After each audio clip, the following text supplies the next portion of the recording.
guys, it's your favorite inclusive influencer back to you again. So today we are having a visitor. He goes by the name Adam Sargent, CEO at WAMA Africa. Hi. Hello. Thank you very much for coming. Thank you very much for having me. Thank you for allowing us into your good premises. Well, you're very welcome. All right. So I'll allow you to introduce yourself so that at least we get an insight of who you are. Very good. Well, my name's Adam, and I'm the CEO here at WAMA Africa. I'm Australian by birth, but been in and out of Kenya for the last 12, 13 years. So for me, Kenya is very much home. And yeah, WAMA Africa is here in Lavington, and it's a social enterprise. So it's something that we've been planning for a long, long time, and now we're actually making it happen. So it's very exciting. Interesting. So I'm sure by now you're wondering what WAMA is an acronym, right? It is indeed. So what does it stand for? So it stands for Wisdom, Ability, Motivation and Access. So wisdom, we believe that knowledge and skill is power, gives people access to power and makes them powerful. Ability, we're focused on people's abilities, not their disabilities. And here at WAMA we train people with all forms of special needs or disabilities.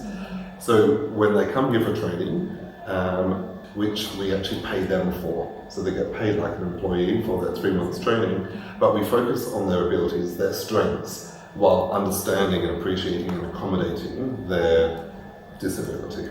So the M for WAMA stands for motivation, and we believe that the way to get the best out of people is by positive reinforcement. So making sure that we're a really positive workplace and train in the best positive way, make people happy. And the final A for access, it's basically saying that we're a very inclusionary workplace, so access for all. Everybody should be able to access the facility, whether you're in a wheelchair or if you're able to walk, if you're deaf or if you're blind. It should be a very accessible workplace for everybody. Interesting. So in a world where many of us are trying to adjust to the term inclusion, what does it mean to you? Inclusion for me, I think a lot of people use these buzzwords nowadays: inclusion, equality, diversity. For us, it's not about the words, it's about the doing. So when you come here, you will see people with all forms of special needs from all different countries, from all different races, and there's no discrimination or bigotry whatsoever. It doesn't matter who you are or what special needs you have. And we really try to live for that. Even it goes further about people who have got dietary requirements. We're very inclusionary about that. So we have on our menu lots of vegan options, lots of options for people that are gluten intolerant, people that are lactose intolerant. So it really means believing that everybody should have access, where possible, to everything if you're doing an operation. Interesting. Well, that basically shows you that humanity still exists. I just commend you on your team that was able to come up with this very interesting enterprise where you see all forms of disabilities, and they're all being accommodated well in terms of all the aspects that you've mentioned. Moving on to the next question. So what really inspired you to start WAMA Africa? I think I'm a management consultant by trade, but always I've loved working in hospitality and tourism, but also education and school development. And so I started an NGO when I first came to Kenya all those years ago. And I think what I really understood was that you have to be self-reliant, you have to do things yourself. You can't rely on grants or donors or, it's horrible asking people for money. Even if you're doing something very good with it, it is much better to create something that can fund itself. And so that's why WAMA is a social enterprise, because here we're a restaurant, we've got a beer garden, we've got a garden restaurant, we've got really, really nice indoor space as well, we've got function event space, meeting space, and soon we'll open up our guest rooms and spa and salon. And all we need is people to come and enjoy the good food and drinks, enjoy the great service. The profit that we make from that pays for the training. So it supports the actual operation. Interesting. So what would you say, what would you describe a typical day at WAMA Africa? The best way to describe a typical day is to say there's no typical day. I think one of the things everybody asks is this training structured, or when they do the training? We're providing the workplace. So when the trainees are here for their 3 months, they work in a variety of different roles, be it either in the bar, in the barista, in service, even in kitchen, even in housekeeping. And we focus on the training of people in customer service. So a typical day here is guests walking in, having breakfast, having lunch, having dinner. We're open from 8 a.m. in the morning till late, and just having a normal experience as a restaurant, but our trainees are fully incorporated into that. So for the first month, generally, they're very much like in a buddy-buddy system. So there's a trainer that's assisting them and showing them every single step of whatever, whether it's in the kitchen, in the bar, in the barista station, or in service. So if they're serving your table, at the very beginning, it will be the trainer doing it, so the trainee can watch and learn, and then it slowly transforms into the trainee doing it and getting coached along the way. So yeah, a typical day is never typical because it changes every single day.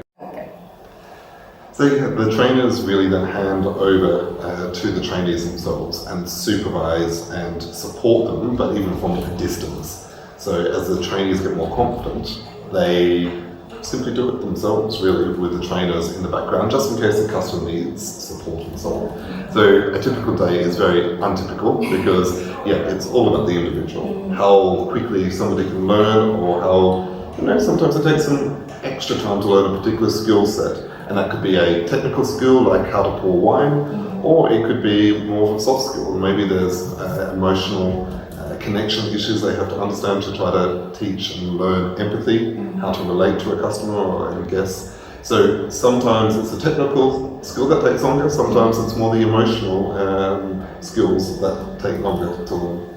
Interesting. It's also good to mention that the trainers do not have any form of challenge. Some do actually. So we've got Mary here, she's one of our service supervisors and she is deaf. And we also have a deaf kitchen assistant. And they are both full-time normal members of staff, but they also train. So they assist in the training to the trainees. So now, given that you've worked with both typical and persons with challenges, what would you say? Would you have a different comment on how it is working with person without a challenge? Honestly, and this is what I say to all employers, so at the end of their 3 months training, we then find them a place with an employer partner. So some companies that are big, some companies that are small, that are willing to employ the trainees full-time. In generally a customer service role. So sometimes it's in other hotels or restaurants, but mainly it's in customer service roles in any type of company, be it engineering, be it mechanical company, be it a law firm, be it a finance company, be it a tech company. So there's lots of different career paths for them.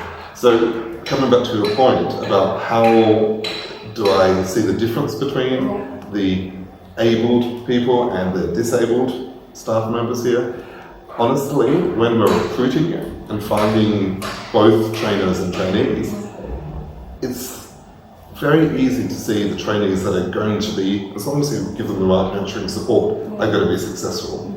Because they have the passion to succeed. They've got that willpower that they want the chance so badly, and they're so willing to work really, really hard to get there so they can have an opportunity for that economic empowerment that having a long-term full-time job gives them. However, I must say that when we're sourcing our trainers, we have to interview a lot more people to find the right quality. And that's got nothing to do with technical skill, it's got to do with personality. It's got to do with trying to find people with that right energy. And so as I'm talking to employers, I'm like, when you employ somebody who has finished their 3 months training here, somebody with special needs is always going to give you more than somebody who hasn't had that struggle in life. So in summary, somebody with special needs is always going to put so much more effort into keeping their job, into working hard to make sure they adapt themselves to the new environment, and to change as well, because that's what they're used to. They're used to having to work so much harder than everybody else to succeed. I have to commend you on the assistive devices that the trainees and probably some trainers have that help them communicate. So would you like to tell us more about the features of the device? It's so simple, and you don't have to spend a huge amount of money to make the place accessible. So we put in some simple ramps in areas so that way The team members that are in wheelchairs can actually access all levels of the building apart from the upstairs. But there's nothing we do upstairs that we don't do downstairs. So we're not denying them access to any parts of the building. But they can enter the office, they can enter the indoor dining, the outdoor dining, bathrooms, indoor and outdoors. So that's really important. But we also use simple technology, so like electronic scribble pads. So the deaf team members, if they're approaching a table, they'll leave a scribble pad on the table. So if a customer wants to write to them, they don't need to use their phone or a piece of paper and a pen, they can use the scribble pad. And of course that's cleaned and sterilised, so it's also COVID friendly. A really nice way to communicate with the deaf team members. Interesting. So with that, you already know that this is a more inclusive working environment. So as we continue, I hope you take your time to come and visit WAMA Africa and see all the amazing things they're doing. All right. So what are your expectations by the end of the 3 months training period? Well, like I said, because we focus the training on customer service, it is really looking at personal growth and the growth of a person's personality and confidence. So it's putting them in situations throughout their training where they have to grow more confident. And sometimes that's dealing with a tricky customer, and sometimes that is just by providing lots of support and understanding what they've been going through, what their challenges they face in the workplace, dealing with other staff and team members. So at the end, we're really looking for somebody who is sure of themselves, confident, and able to handle challenging situations. Angie, who helped you set up in the room today, I mean, I didn't have to ask her, there was no trainer that was showing her. She's at the end of her 3 months training. So she will meet you when you come in, she'll look after you. She doesn't need any guidance anymore. She doesn't need somebody to hold her hand. We have to be aware of her condition. She's an albino, and we have to be aware of what could harm her, such as direct sunlight for too long. But as long as we do that as an employer, and her future employer is careful about that, she's a normal worker. She works, like I said, probably harder, and she's able to be completely confident and handle all forms of situations. So yeah, Angie's a perfect success story to show that that's what we're looking for at the beginning. When she first came here, she was so shy, she couldn't talk to people, she was so upset about so many things, about approaching customers, about dealing with other team members, dealing with team members with other disabilities and special needs. And now, she's so strong and powerful. And I think she has very good social skills. It's maybe it's too soon to call her my friend, but I must say we already have a connection here, actually.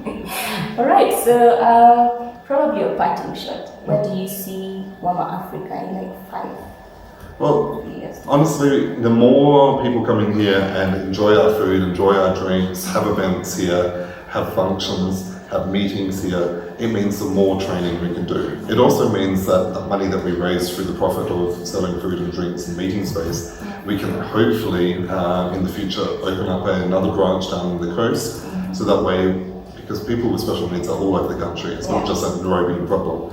So opening up other branches on other smaller scales or in different forms, but generally around the ethos of a boutique hotel or restaurant, so that we can train more people and then place them into employment at the end of their 3 months. Interesting. So let us grow, and that allows us to train more people. And all we need for that to happen is more people to come and enjoy the food and drinks here. So come to WAMA Africa in Lavington on Muthangari Road. Our social media, can I say that? Sure. So our social media is at WAMA Africa. So WAMA Africa is WAMAAFRICA. So that is Instagram and Facebook, and then at WAMA Africa org on Twitter. So check us out. You can also go to our website, www.wamaafrica.org, and to see what we do. Come and visit us. You'll find us on Google Maps, you'll find us on Uber and Bolt to be able to come here. So please come. Thank you very much for having us. I must say, you've been very accommodating. So even as we look forward to you incorporating persons with now intellectual disability, what are you looking forward to? In building up the team, and I thrive on challenges as well. So when you're now incorporating a new set of special needs candidates, it's all about uncovering their individual personalities. And I find that immensely rewarding. It's meeting whole new people, and we know that we're going to get to know them well over the next 3 months, and be excited about where the future is going to take them. Interesting. that should be it. Thank you very much for watching. Make sure you come to WAMA Africa. And once you come here, please mention my name. Let's just get a discount. And also make sure to follow WAMA Africa on all their social media platforms. Make sure you visit again. Make sure you visit WAMA Africa. All right then, bye. Thank you so much, bye.